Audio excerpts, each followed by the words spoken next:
कि पहले वाजपेयी और आडवाणी जी थे, तो वाजपेयी जी को एक सॉफ्ट हिंदुत्व का मास्कॉट माना जाता था और आडवाणी जी को हार्डलाइनर माना जाता था। आडवाणी जी और मोदी जी की तुलना करेंगे तो जो लोग जो आडवाणी जी को हार्डलाइनर मानते थे, वो आज उनको सॉफ्ट मानेंगे मोदी जी के मुकाबले।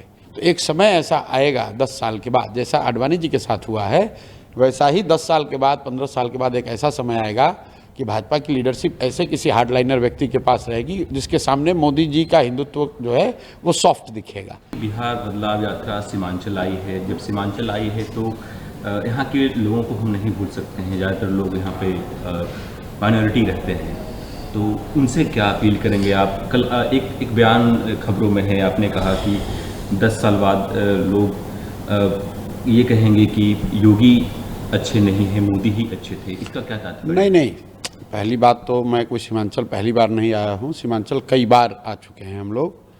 जिस बयान का आप हवाला दे रहे हैं उसमें मैंने ये समझाने की कोशिश की है कि जो भाजपा की लीडरशिप है उसका एवोल्यूशन कैसे होता है, कैसे हो रहा है।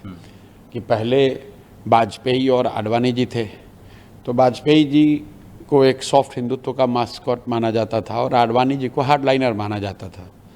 आज के तारीख में अगर आडवाणी जी और मोदी जी की तुलना करेंगे तो जो लोग जो आडवाणी जी को हार्डलाइनर मानते थे, वो आज उनको सॉफ्ट मानेंगे मोदी जी के मुकाबले। तो मैंने ये बताया कि आने वाले समय में व्यक्ति कोई भी हो, लेकिन जो भाजपा की लीडरशिप की ट्रेजेक्ट्री है वो क्रमशः और हार्डलाइनर की होती जाएगी। तो एक समय ऐसा आएगा 10 साल के बाद, जैसा आडवाणी जी के साथ हुआ है, वैसा ही 10 साल के बाद, 15 साल के बाद एक ऐसा समय आएगा कि भाजपा की लीडरशिप ऐसे किसी हार्डलाइनर व्यक्ति के पास रहेगी जिसके सामने मोदी जी का हिंदुत्व जो है वो सॉफ्ट दिखेगा। ये बात मैंने कही। लोग ये कह रहे हैं कि आप योगी जी को रैडिकल कह रहे हैं, अभी कट्टर। नहीं, मैंने व्यक्ति का तो कोई बात ही नहीं करी है। ये सवाल कोई आज थोड़ी ना पूछा गया, हमसे 5 साल से पूछा जाता है कि भाजपा का आगे लीडर कौन होगा। तो मैं हमेशा कहता हूं कि कौन व्यक्ति होगा ये पता नहीं है, लेकिन जो भी होगा वो आज के लीडरशिप से ज़्यादा हार्डलाइनर होगा।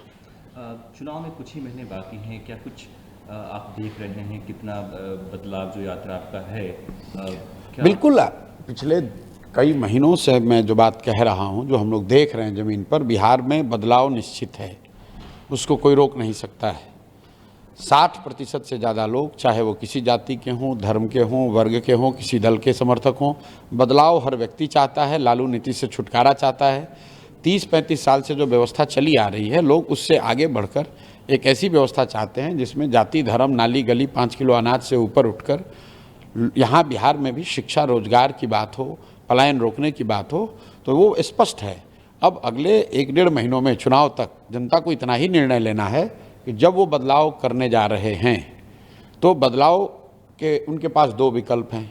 या तो 15-18 साल यहाँ पर शासन करने वाली कट्टा और जंगल राज वाली पार्टी राजद को वापस से मौका दें, या बिहार के 1 करोड़ लोगों ने मिलकर जो नई व्यवस्था बनाई है जनसुराज, उस पर दाव लगाएं। इन दोनों में से जनता जिसको चुनेगी वो जनता का वही मत आपको दिखेगा, लेकिन बदलाव निश्चित है।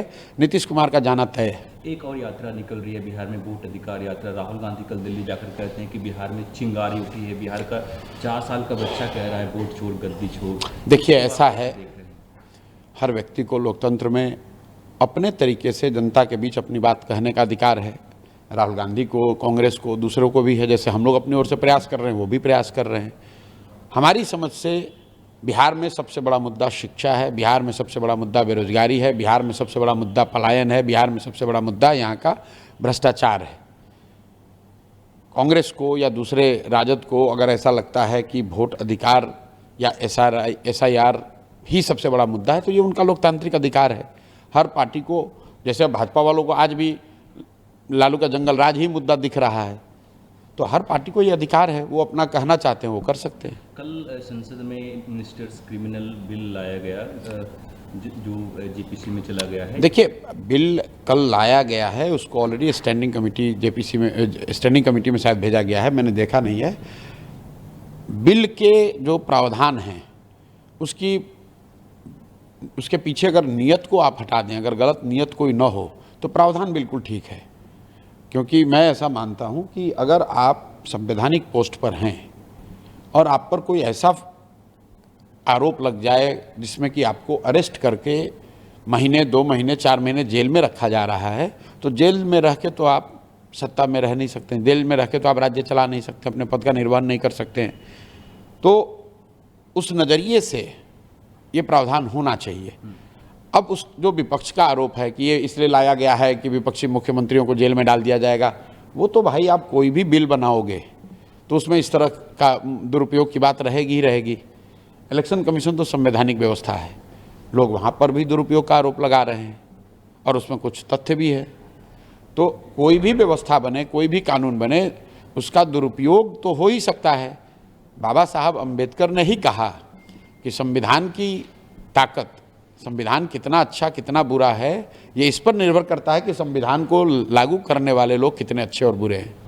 तेजस्वी यादव तो कह रहे हैं कि ये जो बिल लाया गया है कहीं ना कहीं चंद्रबाबू नायडू और नीतीश कुमार को ब्लैकमेल करके सत्ता में बने रहने के अब भाई देखिए, ऐसा है, तेजस्वी यादव को राजनीति की ज़्यादा समझ है, हमको उतनी समझ है नहीं। हम जो बात समझते हैं, मुझे लगता है कि पद पर रहने वाले व्यक्ति को अगर कन्विक्शन हो जाए और वो जेल चला जाए तो उसको पद छोड़ देना चाहिए। तेजस्वी यादव के पिताजी खुद लालू यादव जब जेल गए थे तो उन्होंने भी अपना मुख्यमंत्री का पद छोड़ दिया था। क्यों छोड़ा था? तब तो जेल से ही रह के आप चला सकते थे लालू जी, तो क्यों छोड़ा था? तो समय के अनुसार आप अपना स्टैंड बदल नहीं सकते हैं बिना किसी वजह के। मेरी अपनी समझ है कि बिल के प्रावधान में कुछ गलती नहीं है, उसके नियत पर लोग सवाल उठा रहे हैं कि कल होकर सत्ताधारी दल इसका मिसयूज कर सकती है। तो अभी बिल तो बना नहीं है, बिल स्टैंडिंग कमेटी में गया है, उसमें जो सेफगार्ड्स बनाए जाने चाहिए वो सेफगार्ड बना दिए जाएं।